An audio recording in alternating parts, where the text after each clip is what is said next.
So much of Yeshua's ministry and miracles and teaching that he performed happened right here in Capernaum in Capernaum.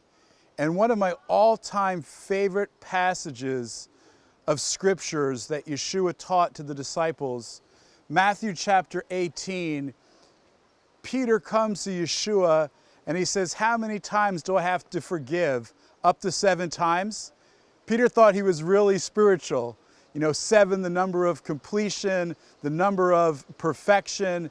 So I'll forgive up to 7 times, right? He thought he was the spiritual man. And Yeshua said, no, not 7 times, but 70 times 7, 490. Did you ever wonder why the number 490? Friends, if there is a specific number in Scripture, it is there for a reason, and there is deep spiritual significance to the number 490.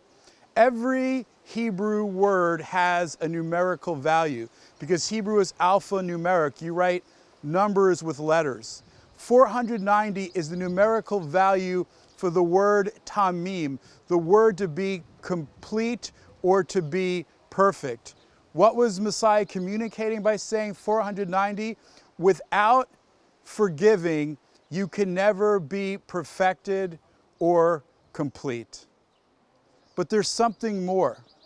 490 is the numerical value of the word moladati, the word to be born, the word for nativity.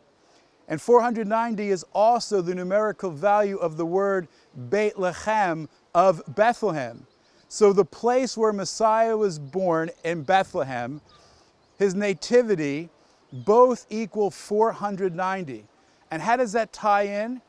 Because forgiveness is connected to lechem, bread. Bethlehem means house of bread. And forgiveness and bread go hand in hand. Think about it for a moment. When Messiah taught us how to pray, he said, "Forgive us of our transgressions as we forgive others, and give us this day our daily bread." So in Messiah's prayer, forgiveness and bread is tied together. And how do we celebrate the forgiveness that Messiah bought for us? We take the bread and the wine. This is my body, the lechem, that was broken for you. The bread being broken is significant. It signifies the breaking of the Messiah's body, his death for our forgiveness. So think about it for a moment.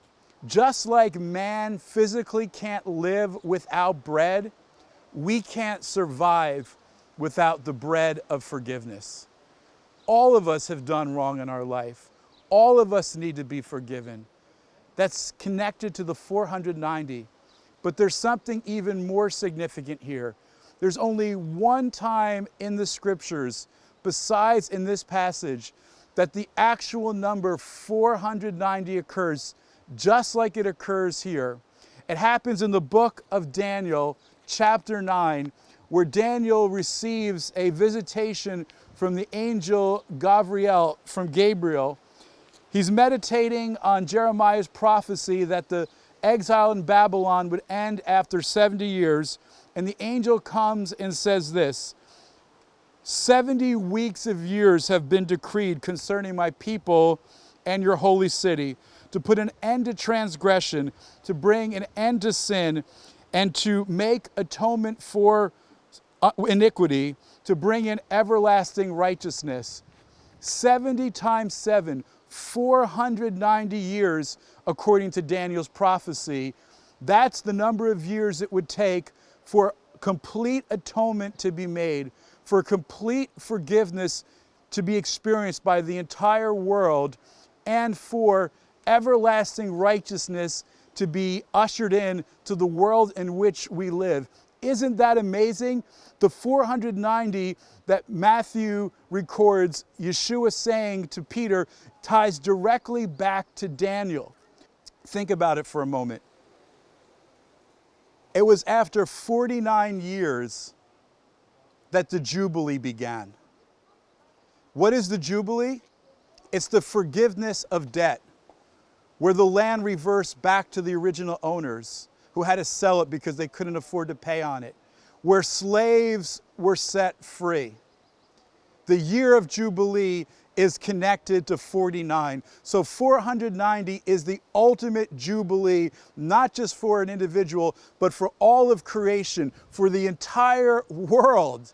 This is what Messiah was alluding to, that he came and gave his life for the ultimate forgiveness and encourages us to forgive others as he has forgiven us. And forgiveness is connected to Jubilee. How? Because Jubilee is the forgiveness of the debt. In the year of Jubilee also, the land was to lie fallow. The people could not reap or sow or plant during the year of Jubilee. And when we forgive someone, what are we doing? We are giving them a personal Jubilee. What we're saying is that we're not going to rehash the past anymore. That whatever you did to me or whatever I've done to you, it is done, it is finished, it is gone, never to be remembered again, because that is what Messiah has done for us. That's what we're called to do for other people. He offers you today complete forgiveness, but at the same time, he expects us to forgive others as well. Friends, I want to encourage you. If there are people in your life that you have never forgiven, right now, I want to encourage you to, in your heart, to just make the decision to forgive them. Unforgiveness is like drinking poison and expecting the other person to die.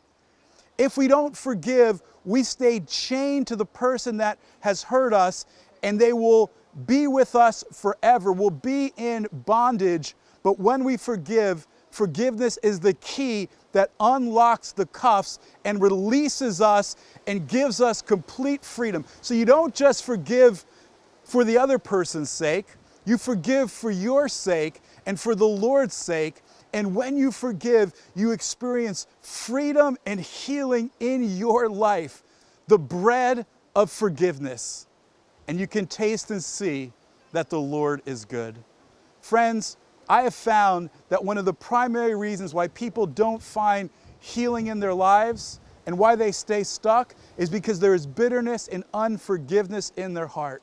So make the decision today to be forgiven, to receive Yeshua, and then in turn to forgive others. And you'll know what true spiritual freedom and blessing is through the Messiah Yeshua.